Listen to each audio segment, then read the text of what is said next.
As of right now, unemployment is above 9% in our country. What I'd like to do today is talk about what government can do. This is not about what government should do. That's a matter of opinion. But what I'd like to do is explain how the political system provides means for government action in the face of economic difficulty. So what can government do about unemployment? It can basically do two different things. Here I focus on the most well-known, the most political, the most controversial, and that's fiscal policy. Fiscal policy is determined by the budget of the United States. The budget is determined by actions of Congress. Congress determines how much the government's going to spend and how much it's going to tax. And the overall totals and pattern of taxing and spending equals fiscal policy. The president also plays a major role in fiscal policy. By law, Congress requires the president to submit a budget to Congress. As the saying goes, the president proposes, the Congress disposes. Well, when it disposes, what does it do? It does one of two things that everybody knows is inevitable. No, it doesn't kill us, hopefully, it taxes us. The two inevitable things, death and taxes. Taxes for government is income.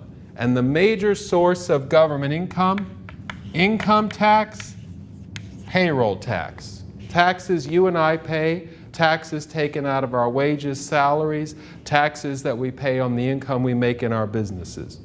What does the government do with those funds? It spends them. On what? The big ticket items in the budget? Social Security, funded by payroll taxes. National defense. The Defense Department is the second biggest department of government. And Medicare. Those are the big three. Medical benefits for senior citizens. Funded by our taxes, income to the government. Well, what does this have to do with unemployment? According to most economists, when the government spends, it tends, other things being equal, to stimulate the economy. These programs are income to somebody. Somebody's grandmother. My father, who's now Medicare eligible. Our servicemen and women, or contractors who contract for the Pentagon. And of course, all the other things government spends the money on is income to someone. That means it creates jobs.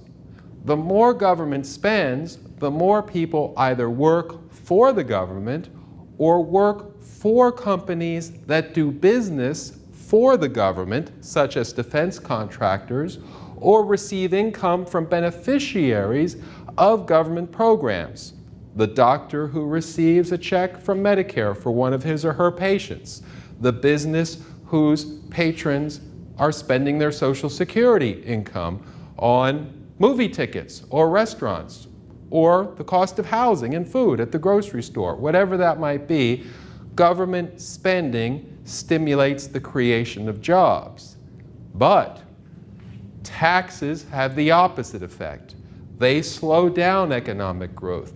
Taxes take money out of our pocket. But of course, government needs to pay its bills as well.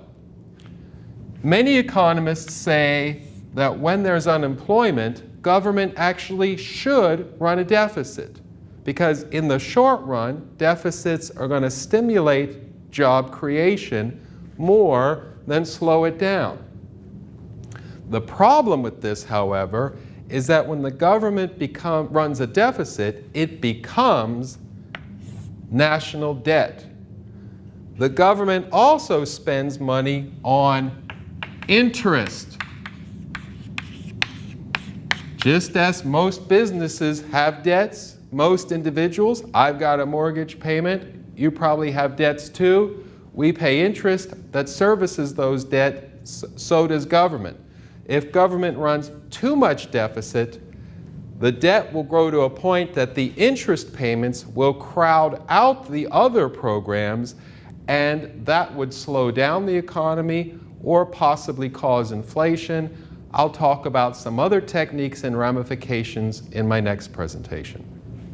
I hope this presentation has helped you to better understand the facts and political dynamics of government economic policy. If you have any questions or comments, please feel free to post them to the website.